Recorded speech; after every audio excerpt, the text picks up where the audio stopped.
Santiago et Clara sont au poste de police et Antonio leur dit qu'ils avaient reçu les résultats de nouvelles analyses faites sur la dépouille d'Ignacio et qu'après cette analyse, les médecins légistes ont trouvé dans son organisme une drogue appelée codéine. Clara lui demande comment vont-ils relier cela à la mort de Guiro ainsi que celle du député. Antonio lui dit qu'ils ne le savent pas encore. Par la suite, Clara lui dit que son détective privé lui a dit qu'il y avait un gardien qui vend de la drogue en prison. Et Antonio rétorque que si son détective a de nouvelles informations, qu'il n'hésite pas à les partager. Santiago demande ensuite à Antonio quand est-ce qu'ils vont pouvoir récupérer la dépouille de leur fils. Et Antonio lui dit très bientôt.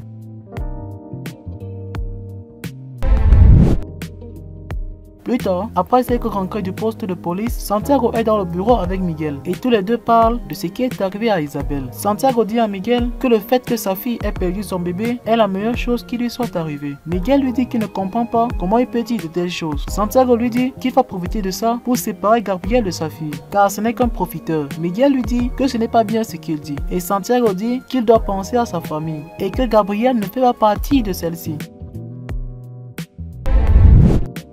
Denise est dans le bureau de Hans et elle cherche des preuves susceptibles de le faire tomber. Par la suite, elle réussit à ouvrir le tiroir et trouve un téléphone portable. Elle décide d'appeler le numéro qui était affiché, mais Hans arrive et elle remet aussitôt le téléphone. Il s'assoit sur le bureau et le téléphone se met à sonner. Hans décroche ensuite le téléphone et il comprend ce que Denise faisait. Il se rapproche alors d'elle, la tient par le cou et lui demande de ne plus jamais recommencer.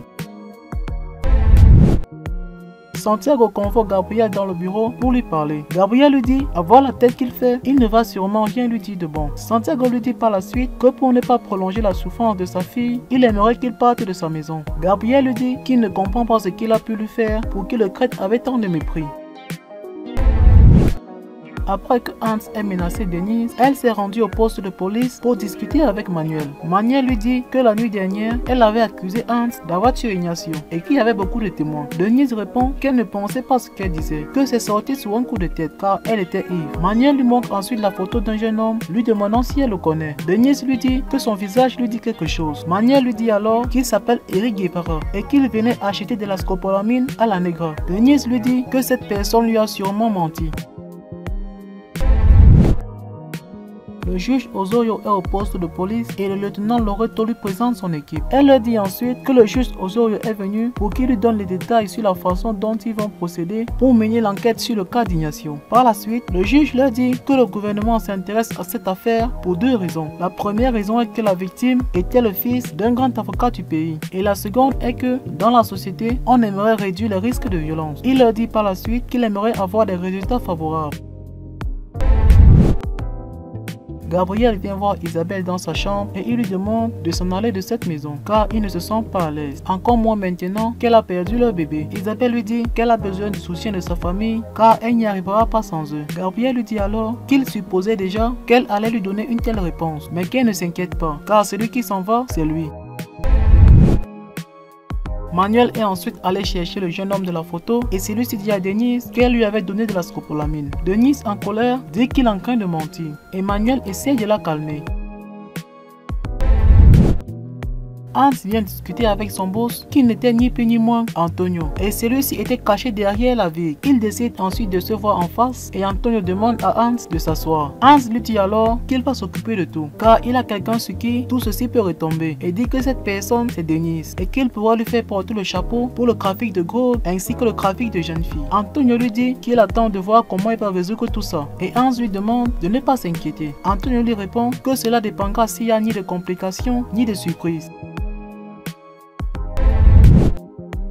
Après avoir donné les directives à Hans, Antonio revient au poste de police et il couvre Manuel avec un air pensif. Il lui demande alors ce qui se passe et Manuel lui dit qu'il a interrogé un jeune homme et que celui-ci dit que Denise vendait de la scopolamine à la Negra, mais qu'elle de son côté dit que ce n'est pas vrai et qu'il la croit. Antonio lui demande pourquoi il insiste tant pour la protéger alors qu'il sait très bien qu'elle est de mèche avec Hans.